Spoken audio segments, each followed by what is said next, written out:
Oče naš, koji jesi na nebesima, sveti se ime Tvoje. Dođi kraljevstvo Tvoje.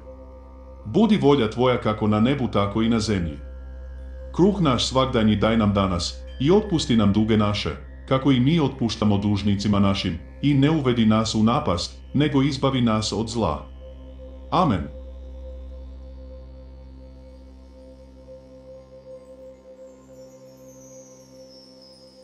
Poslanikova džamija u Medini, kraljevini Saudijske Arabije. Džamija je mjesto gdje se čovjek, zajedno sa svojim suvjernicima, klanja uzvišenom Allahu.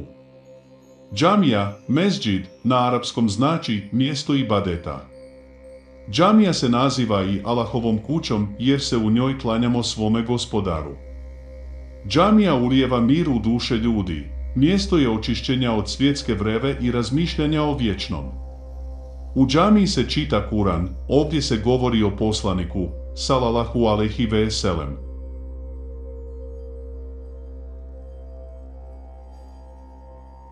Za muslimana je džemat njegova porodica.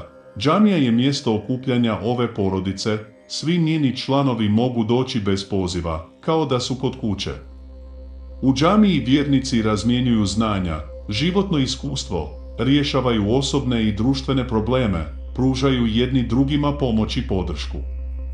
Oni koji dolaze u džamiju su gosti uzvišenog.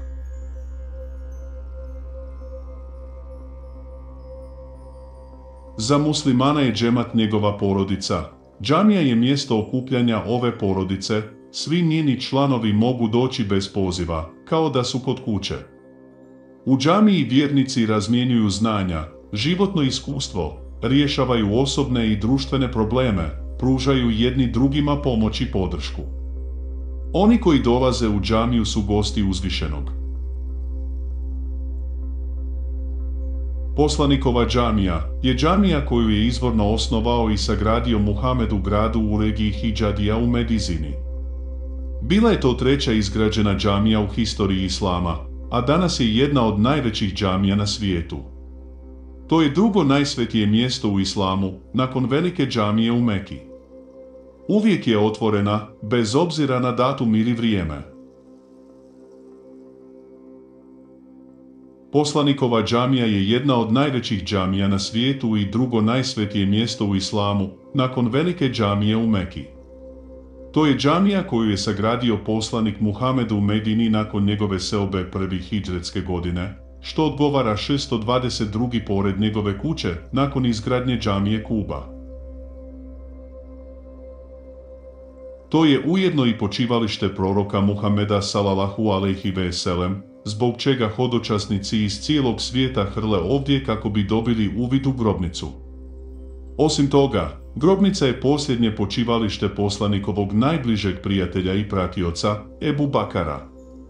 Jugoistočno od mezđida nalaze se radas, odmorišta, nekih članova obitelji i prijatelja poslanika Muhameda, Sevz.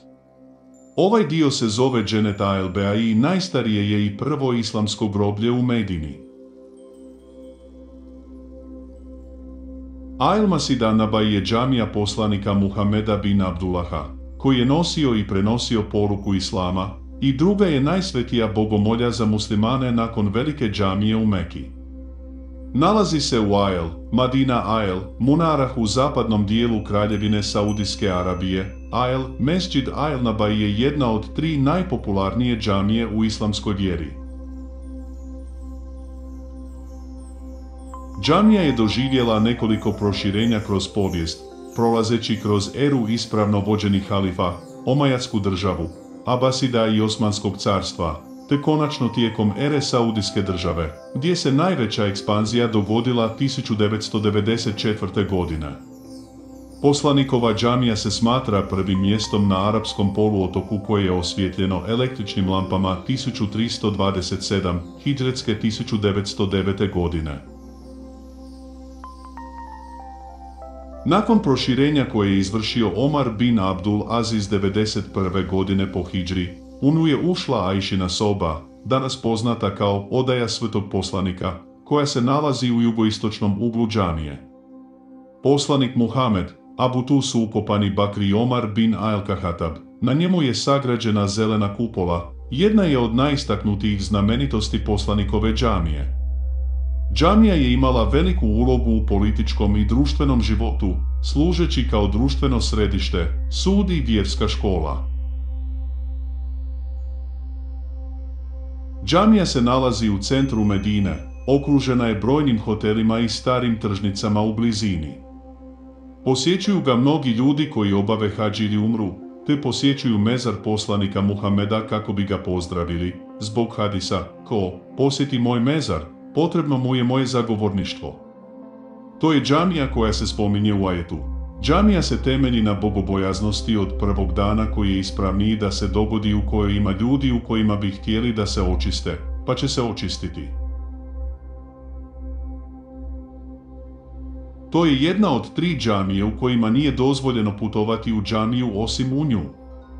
Po ovlasti Abu Saida al-Kahudrija, po ovlasti poslanika Muhameda, rekao je, putovanje se ne odvija osim u 3 džamije, džamiju al-Haram, džamiju al-Aqsa i ovu moju džamiju. Namaz u njemu jednak je 1000 namaza u drugim džamijama. Po ovlasti Ebu Hureyre, po ovlasti poslanika Muhameda, on je rekao, namaz u ovoj mojoj džamiji je bolji od 1000 namaza u drugim džamijama, osim sveta džamija.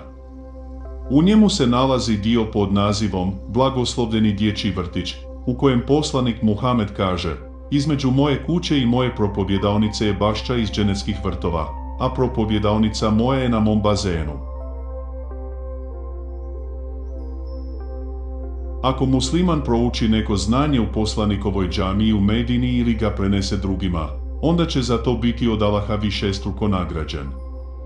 Stjecanje znanja u ovom hramu je isto što i boriti se na Allahovom putu. Ovo stoji u pouzdanom hadisu, koji je došao u ovu moju džamiju samo s ciljem da nauči dobre stvari ili da ih poduči drugima, on je kao onaj koji se bori na Allahovom putu. A tko god je došao s drugom svrhom, usporediv je s osobom koja gleda u tuđe stvari. Bio bi veliki grijeh položiti lažnu zakletvu na minberu džamije poslanika, sallallahu alejhi ve sellem. Poslanikova džamija u Medini poznata je po tome što je dom Rade, koja je jedno od najljepših mjesta na zemlji. U prijevodu, riječ Rauda znači rajski vrt, a u vjerodostojnom hadisu koji bilježe Imam Muslim i Buhari, kaže se da je Muhammed sallallahu alejhi ve sellem rekao, Roda se nalazi između moje kuće i minbera, jednog od vrtova iz raja. Postoji nekoliko komentara na ovaj hadis. Jedan od njih kaže da pod riječima, jedan od rajskih vrtova treba razumjeti da se na ovom mjestu čovjek osjeća tako smireno i sretno od milosti koja se na njega spušta od Allaha, kao da je u rajskom vrtu. Također, u jednom od komentara na ovaj hadis se kaže da se mjesto Raud zove tim imenom, jer će musliman koji će klanjati na ovom mjestu sigurno otići u dženet u budućem životu. Drugi komentar kaže da je poslanik Muhamed, sallallahu alejhi ve sellem, ovo mjesto tako nazvao, jer će nakon sudnjeg dana postati jedno od dženetskih mjesta. Poslanikova džamija je oduvijek imala važnu ulogu u životu muslimanske zajednice. Kao i obično u islamu, ovdje su se redovno održavali vjerski obredi. U hramu su se obučavali učenici, održavao sud, a tako i javna okupljanja tog svetitelja. Danas je Mesdžid an-Nabavi muslimanska džamija, koja je mjesto masovnog hodočašća sljedbenika islama sa zemlje. Džamija se kontrolira sa 543 kamere, ozvučenje u njoj sačinjava 206 pojačala, svaki jačine po 600 vati i 3500 zvučnika. Tu su i 2 velike biblioteke, institut za snimanje i produkciju Mesdžida, te brojne druge pomoćne službe.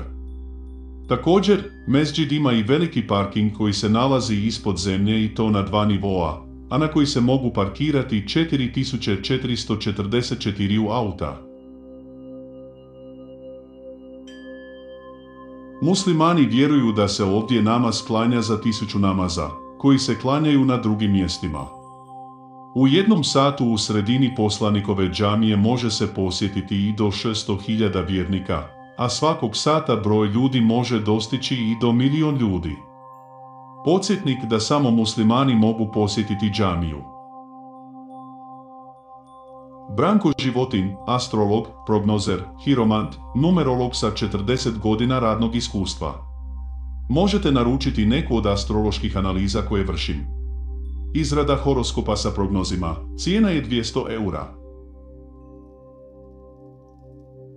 Oni koji žive u inozemstvu mogu poslati novac na sljedeći način preko Western Uniona, MoneyGram, Ria Money. Adresirate na Branko Životin, Srbija. Za one koji žive u Srbiji i žele platiti astrološku analizu, mogu poslati novac samo preko Western Uniona. Adresirate na Branko Životin, Srbija. Kada uplatite novac na mail zivotin@astrovojvodina.com, pošaljete sljedeće: ime i prezime uplatitelja, kontrolni broj doznake MTCN, koliko novca je uplaćeno, država iz koje je novac poslat, odgovor da je astrolog, prognozer, numerolog Branko Životin novac preuzeo, da je istog dana kad je izvršena uplata.